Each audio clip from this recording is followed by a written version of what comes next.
I've been sitting on this story for a while now. It happened back when I was in high school. I'm in my 20s now for context. Also, I'm going to refrain from using my real name and all my friends' real names in the story. You can look up the place I'm about to describe online, and I don't know if we'd still get in trouble, so it's best to avoid real names just in case. In my hometown, there used to be an abandoned military base. From what I saw online, it was used primarily during the Cold War and World War II. At one point, over 210 military families were housed there. It looked like a small community. I'm sure military bases all across the country have these small communities. But it still seemed weird to me. The village was abandoned in 1985, and it was just left that way until 2015, when it was finally torn down. I remember growing up as a kid, we would always hear ghost stories about the abandoned village. I had heard every type of story you can imagine.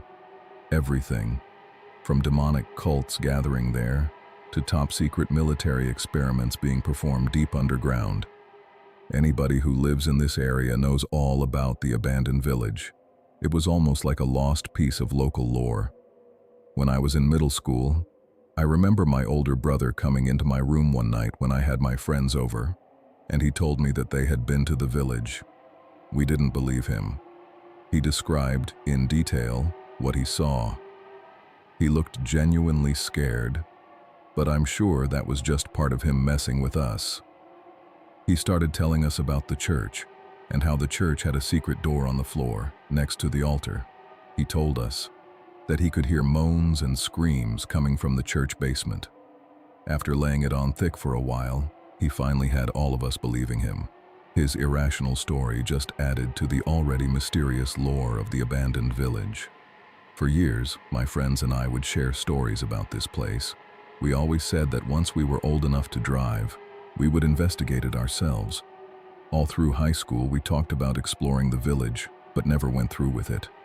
That was for two main reasons. One, we didn't really know the exact location of the village. We knew the area, but that wasn't enough to go on. We knew it was near the airport, but there's a lot of area around the airport that has no trespassing signs. And two, even though it was abandoned, it was still technically a military base.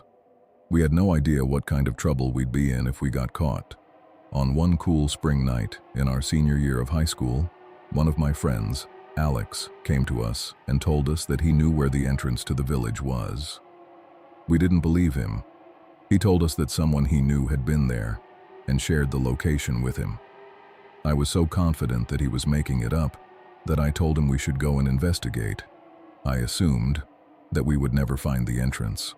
So that night, around 10 p.m., we made the 14-minute drive to the approximate area. Alex didn't seem confident of the location. He kept telling me to pull over. Every 2 feet, he'd say, "I think this is it." But it would just turn out to be nothing. Finally, we found an overgrown road. Alex claimed that this must be the path. There was a beat-up old no trespassing sign, covered by a bunch of trees. Since we had my car, I started to get nervous about going any further. Alex and my friend Nick were 110% down to keep driving forward. Getting in trouble wasn't even on their minds. They kept going back to the same argument. We'd been talking about it basically our whole lives, so let's finally do it. They eventually talked me into it. I started to slowly drive down the dirt road. I turned the lights off on my car and basically just let the car roll down the dirt path. We eventually came to one of those roadblock gates that go up and down. Obviously, there was nobody at the security checkpoint, so I had to get out of the car and manually lift the gate. This is where it started to get weird. The next minute or so of driving, we could see a bunch of furniture littered on the side of the road. Beds, dressers, tables, basically anything you could think of. Then we got to another roadblock gate. This time I had Alex get out and lift the gate. After that final checkpoint, we were in the village. It was a surreal feeling. After all the years of hearing about this place, we were finally there. It looked like being in the Upside Down from Stranger Things.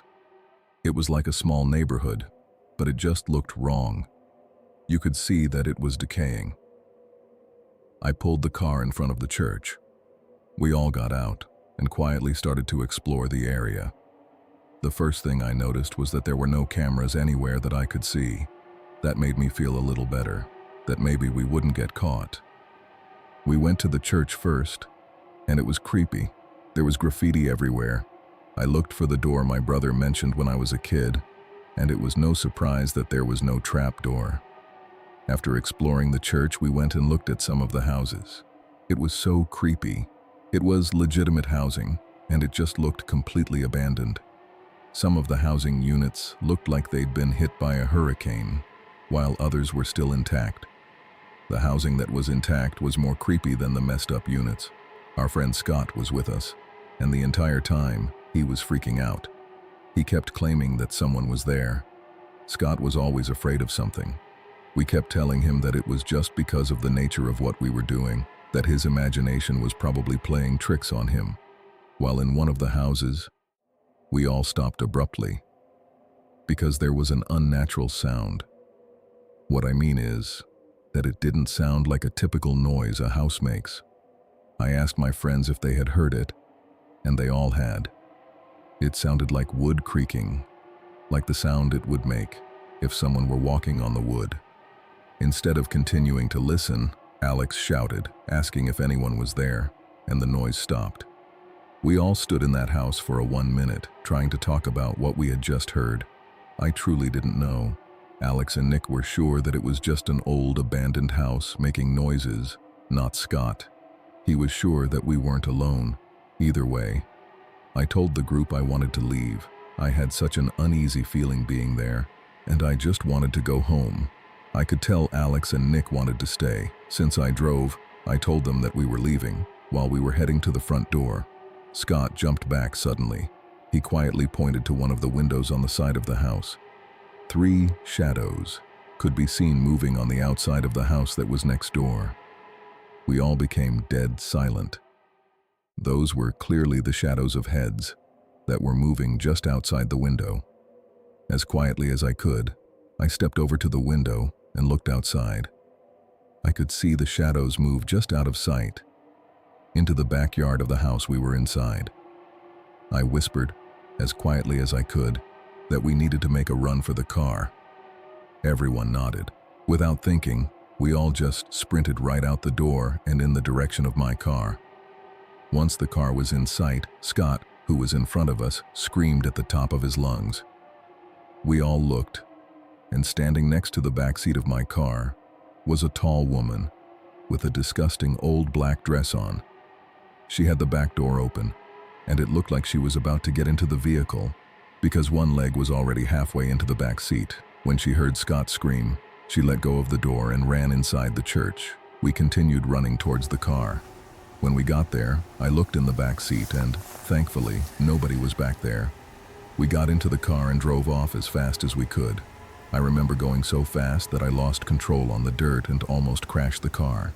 That night we shared stories about who we think we encountered. The most obvious answer is that those people were likely homeless in some capacity and using this abandoned facility as a shelter. All of that makes sense, except for why that woman would be trying to get inside my vehicle. It's also terrifying when I think about that night, because we walked around for quite a while and never saw anybody, or even a clue that somebody had been there. Not until right before we left. Even though Scott claimed that he heard something weird, I still think that was just his imagination at that time. Years later, I started telling my girlfriend the story. She said we should look it up and see if it's still there. That's when I realized that it had been torn down in 2015. It's wild that there's so much more information on it now. Growing up, we constantly tried looking stuff up about that place and there was nothing.